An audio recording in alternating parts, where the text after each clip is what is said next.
Hi everyone, my name is Justine, and I was homeless for about 3 to 4 months when I was 19 years old. It's because of the mental health system.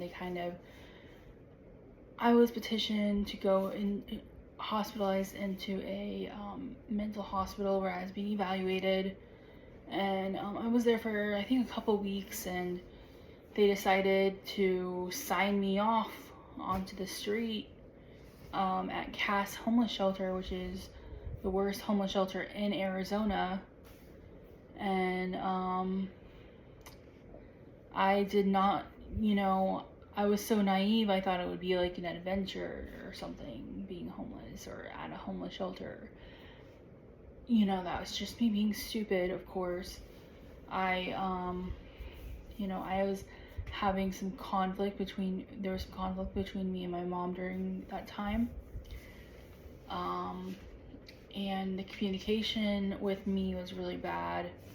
I didn't have a working cell phone, so I had literally no way to contact anybody. I mean, unless I used a telephone, of course, which I didn't really think of much of that. Well, when I was at Cass Homeless Shelter, I experienced a lot of different stuff.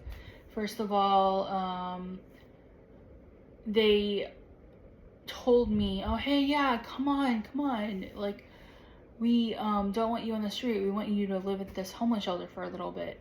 And because I applied to like live there, and at the time there was a restraining order on me from my stepdad, and all that, and so because of that I had nowhere to go other than this really crappy homeless shelter. And so I end up getting into this homeless shelter, Cass. It stands for Central Arizona Shelter Services. And the first thing I notice is they give me a bed, like there's like a cubicle area. Everyone gets their own space in a cubicle. And you get a bed, and you get one small pillow and one sheet, very, very thin sheet. To shower, you basically are using a prison shower. That's basically what it is. You walk in the shower, you have to shower with other women and see other women naked in the shower with you. And there's green stuff all over the floors, all over the walls, and it's all like bacteria and nasty fungus and stuff like that. And so everyone makes sure to wear like flip-flops while they're like taking a shower. And there was even this man, well, I don't know what to call him, but a chick with a dick, basically, to sum it up, that lived in the women's part of the homeless shelter. And so I avoided showering while he was around, because that would have been weird as fuck, and I didn't want to take any chances. We only were allowed to eat twice a day. Once it was usually just like some oatmeal, some coffee, and maybe like a piece of bread. It was like jail food, kind of.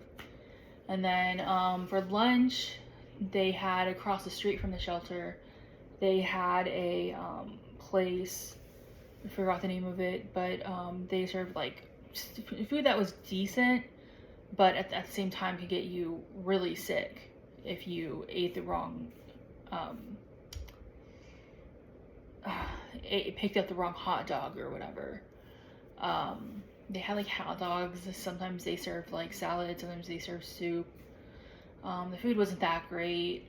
During Thanksgiving time, because I was there during Thanksgiving and Christmas, Thanksgiving time came around, and there were people walking around handing out slices of pie and things like that on Thanksgiving. And there's a big feast at the homeless shelter where everyone, all the freeloaders and all the veterans that were like too lazy to get jobs, or couldn't get a job, they would all like freeload off of this like feast, Thanksgiving feast, basically.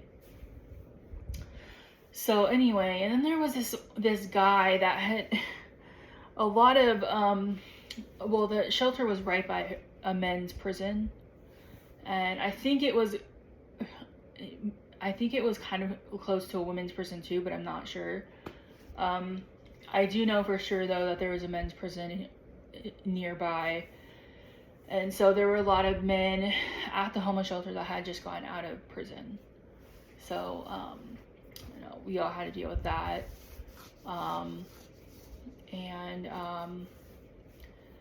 So, you know, there was this one man that kept following me and stalking me and telling me he loved me and then saying a bunch of inappropriate things to me. I don't remember his name, but he was just like a criminal that had been in jail for 10 years, probably for like rape or something like that. And he just got out of prison, and he was like wandering the streets, like basically stalking me. He had a walking stick that he would walk with, and he looked kind of like a gremlin or something. And anyway, so I reported him. He was harassing me, he was harassing this other girl, he was saying all this stuff to me that was really inappropriate, and I would usually just ignore him or walk away really fast. He would say like, oh yeah, I just shaved my pubes the other day for you, or he'd be like, oh, you know, like, you're so beautiful and voluptuous, and he just said all these weird things, and I eventually reported him, and because he was harassing multiple women, he got kicked out of that area. He got kicked out of the shelter, and so yeah, there's that. And then I had a case manager. Everyone there is assigned to a case manager, and if you miss a certain amount of appointments with that case manager, you automatically get kicked out of the shelter. At least that was like the rules there.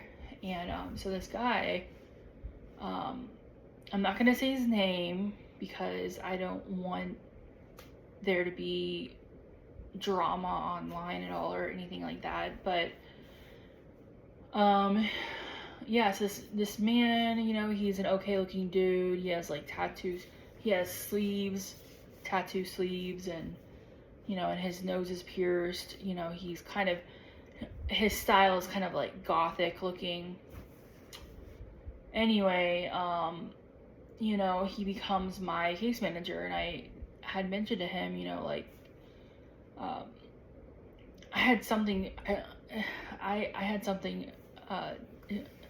said something to him about like sex, you know, sex related. Like, I was like, oh yeah, blah blah blah, I did this with this guy, and I think that turned him on. And then after that, he was like, hey, you know, like, don't tell anyone I said this, but I think you'd be really adventurous in bed. And you know, he said things like that to me. He also asked me to have sex with him, and I went along with it because I was a virgin at the time, and I didn't like really know, you know, like what to react. I was like, you know, I don't know what to say because I want to like lose this virginity thing or whatever, you know. I was just being stupid. But anyways, I went along with it, and so he would make me my the last session of the day so that he could spend all of this time talking to me about like sex, basically. Like, that was the whole reason of me being his last session of the day or whatever. And he had like a huge bag of condoms that he kept in his desk drawer. Eventually he took them out because he didn't want to get in trouble. And I told on him. I told my friends, you know, my friends from like high school or whatever, about it. And then he got reported, and then there were cops everywhere all over the area. And you know, but he deserved it. He deserved that, every last bit of it. But unfortunately he didn't get caught 100% because I ignored, I stayed silent, and maybe I should have spoken out about it, I don't know, but it was a very weird situation for sure. Well, anyways, besides that, I think what I want to speak out about in this video is that I don't think the mental health system is totally there to help people. I think they just are, some of the people that work in the mental health field are there for the money and the paycheck, and not there for, people that need help. And that, whether that's mental health or housing or getting on disability because you need it to survive, helping people get food stamps, things like that. Those are all things that the mental health system should be helping people with, and instead, and they do sometimes, but instead, sometimes they don't do their job correctly, and that screws the whole system up. Well, the system is screwed up for many different reasons, but there's some corruption in the legal field, there's corruption, and in the mental health field there's corruption, and the legal field goes hand in hand with the mental health field, so there's that. And so yeah, I learned a lot about the system because of what I've been through. I know the ins and outs to basically any mental hospital you've ever been to, anyone's ever been to. So because I've been to so many different mental hospitals, and I'm not saying that like I'm batshit crazy and that's why that happened, ending up in mental hospitals, ending up in homeless shelters, things like that.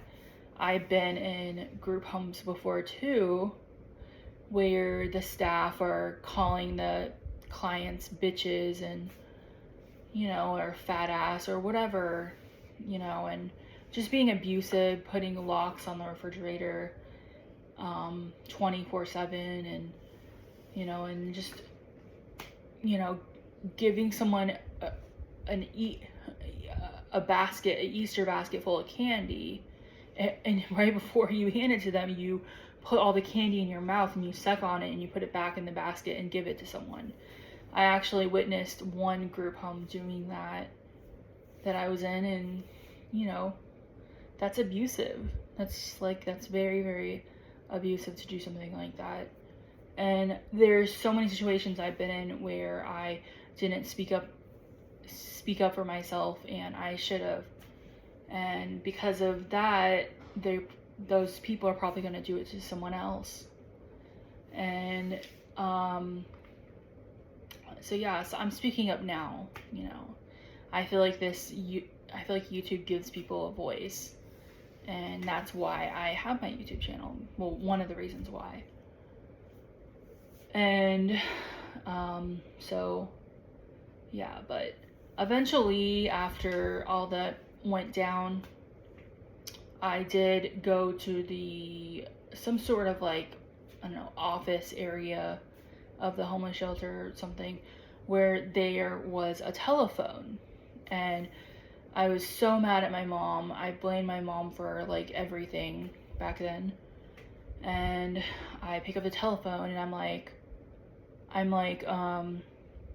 Mom, I'm so mad at you, I'm so pissed off, blah blah blah blah blah, and I'm cussing her out basically, and she's like, Justine, just hear me out,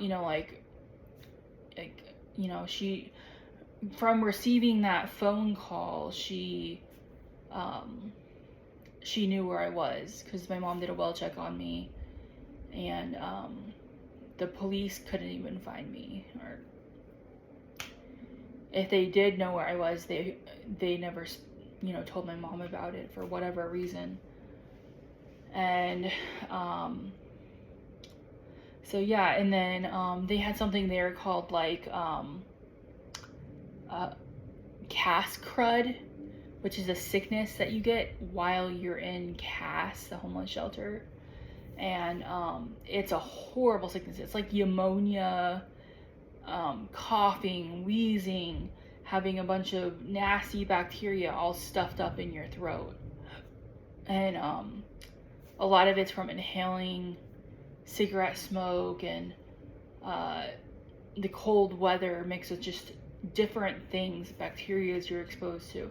If you go walk into a CAS homeless shelter and you look up at the ceiling, you will see bacteria, green bacteria, hanging from every foot of the ceiling. And it is nasty. It is disgusting. No one should have to live in that environment. And yet I did for, I think, like 3 to 4 months. I know I was there during Thanksgiving, Christmas. I don't know if I was there for any other holiday, but yeah, that was a really scary thing that I had to deal with. And yeah, but the mental health system, that goes to say, the mental health system, they're not really on it with helping people all the time. I feel like there is some corruption there, so that is my story about being homeless, and I hope you guys enjoyed it.